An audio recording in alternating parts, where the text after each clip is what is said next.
হাতটা একটু ভাইয়া ভাই স্যার একটু দাঁড়াবেন।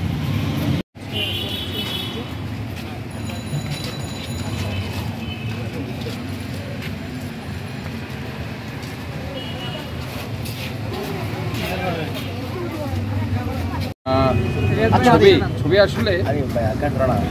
আমরা হয়তো অনেক কিছু আমাদের স্মৃতি থেকে চলে যাই, একটা স্টেজে আমরা দেখি আমরা যখন ছিলাম, যখন এরশাদ বিরোধী আন্দোলনে ছিলাম, 90-এর স্বৈরাচার বিরোধী আন্দোলনের কথা বলছি, যদিও সেটা 90 আমরা বলতে পারছি, সেটা হচ্ছে 82 থেকে যখন অনৈতিকভাবে ক্ষমতা দখল করে নিয়েছিল, তারপর থেকে কিন্তু সংগ্রামটা শুরু হয়েছিল। আপনারা জানেন ওই সময় দেশনেত্রী খালেদা জিয়ার গৃহবধূ থেকে কীভাবে একজন লিডারে পরিণত হয়েছিল এবং ওই সময়কার আন্দোলন সংগ্রামে ছাত্রদলকে কীভাবে সংগঠিত করেছিল আপসের নেতৃত্ব, সেটা একটা। কিন্তু এই ছবিগুলো কিন্তু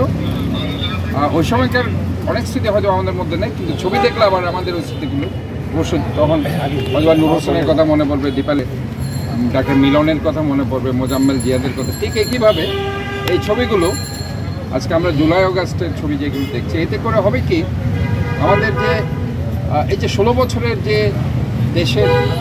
এবং মানুষের অধিকার আদায়ের সংগ্রামে আমরা যে লড়াই করেছি, বিশেষ করে এই যে 16 বছর একটা গৌরবময় ইতিহাস বাংলাদেশ জাতীয়তাবাদী দলের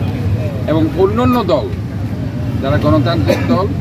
এবং আমি মনে করি সেখানে সমস্ত গণতান্ত্রিক দলগুলো অংশগ্রহণ করেছিল এবং তাদের যে একটা সেখানে ভূমিকা, সেগুলো কিন্তু আমরা সহজেই এই সব ছবির মাধ্যমে এই স্মৃতিগুলোকে আমরা আবার ফিরে পাই এবং আমরা এই ছবি নিয়ে কিন্তু পুরো আন্দোলন সংগ্রামকে আমরা আবার আত্মস্থ করতে চাই। এই ছবির ছবি হয়তোবা আমাদের মধ্যে যেগুলো আছে এগুলো আমাদের জন্য একটা আমাদের যে স্মৃতি রোমন্থনের জন্য এটা একটা বিশাল ফ্যাক্টর হিসেবে কাজ করে বলে আমি, এবং এটা থাকা উচিত। এবং এখানে আরও ছবি সরাসরি আন্দোলন সংগ্রামে ছিলাম, আমি দেখেছি আরও কিছু গুরুত্বপূর্ণ ছবি এখানে আমি দরকার হলে আরও দিব, আমার কাছেও আছে এই ছবিগুলো দরকার আছে। এবং এখানে যেগুলো আছে এগুলো অত্যন্ত গুরুত্বপূর্ণ এবং আমি মনে করি যে আমাদের যে কথাটি আমরা জুলাই অগাস্ট যেটা 90-এর কথা বলা হয়, 90-এর শুধু 90 নয়, এটা পুরো 8-9 বছরের একটা ইতিহাস। ঠিক একইভাবে জুলাই অগাস্ট এটা হয়তোবা আমরা একটা 36 দিনের কথা বলছি, কিন্তু এটা শুধু 36 দিন নয়, এটা পুরো 16 বছরের একটা ইতিহাস। এই জিনিসগুলোকে বিশ্লেষণ করতে পারি এবং এটাকে আত্মস্থ করে যদি আমরা ঐক্যবদ্ধের জায়গায় আসতে পারি, তাহলে যে স্বপ্ন নিয়ে বাংলাদেশের মানুষ শহীদ হয়েছে, গুম হয়েছে, গুপ্ত হত্যার শিকার হয়েছে,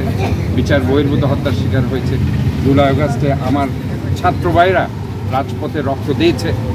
আমার বোনেরা আত্মাহুতি দিয়েছে, এবং আমার বাংলাদেশ জাতীয়তাবাদী দলের সর্বস্তরের নেতাকর্মী এবং অন্যান্য দল, গণতান্ত্রিক দল যারা আছে, যারা রাজপথে আন্দোলন করেছে,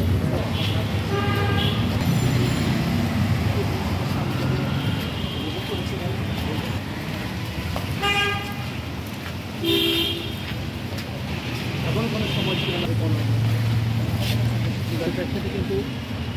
এই 24শে জুলাইয়ের আজকের এই উপহার ন্যায্য পাওনা আদায় করার জন্য তারা